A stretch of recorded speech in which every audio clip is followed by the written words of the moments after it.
খাইছো তুমি ধ্বংস করছাও তা হয় নাই মানুষ ধ্বংস তুমি যে তা হয় না হ্যাঁ বড় মানে ধ্বংস তুমি যে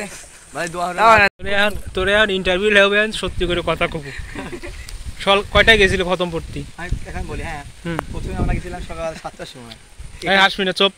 এখান থেকে গেছিলাম হচ্ছে ওই ইতে লালগোলায় ওইখানে পড়তে 10টা বন্ধ 10টা পরে আমরা আজকে মাদ্রাসাতে একদিনে কয়টা খতম পড়ছিস আজকে 3টা পড়ছি 3টা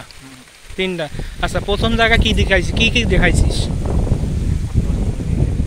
মনে নাই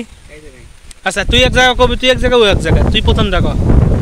আমাদের ডিম আর ভাত খেয়ে চলে আইছি আচ্ছা ঠিক আছে তারপর দ্বিতীয়টা ওইটাতে একই দুটোতে ডিম আর ভাত ওইটাতে একই তৃতীয়টার কথা জিজ্ঞাসা করছি আচ্ছা এন্ড কোন্ডেট গিয়েছিল দুপুরে গিয়েছিল কোন্ডেট দাওয়াতে অ্যাটেন্ড করছিস কয়টা কোনটা দুইটা অ্যাটেন্ড করছিস খাইছি আমরা বিরিয়ানি সালাদ আর পানি আচ্ছা ঠিক আছে এখানে কেউ আসলাম হ্যাঁ এখান থেকে কলাম শেষ করি এখান থেকে গরুর গোশত ব্রয়লার ডিম তারপরে পোলোয়া ভাত পায়েস পানি এই তো আচ্ছা ঠিক আছে বুঝলাম কথা আছে হাদিয়া দিছে কয়টিয়া হাদিয়া দিতে আমার 300 টাকা এখানে 300 টাকা আর আগে দিতে 500 টাকা এই মোট 800 টাকা এক জায়গাতে 800 টাকা না দুই জায়গাতে 800 টাকা দুই জায়গাতে 800 টাকা 300 টাকা কোন দিন দিল একে বন্ধ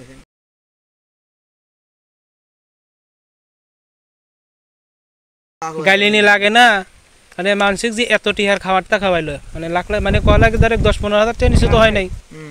এত টাকা খরচ করলে আর মাদ্রাসায় 300 টাকা দিছে চিন্তা করছিস কি ধরনের মন মানসিকতা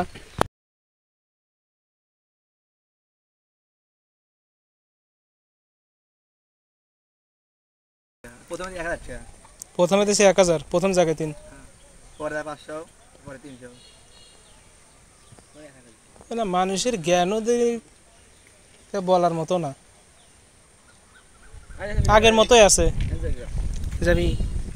তারা কিরম খাওয়া খাইছিস দিকে তুই তোরা চেক করুন খাই নাই আপনি কি আসছেন বেশি বেশি খায় মোটাওয়া তুমি তো খাইছাও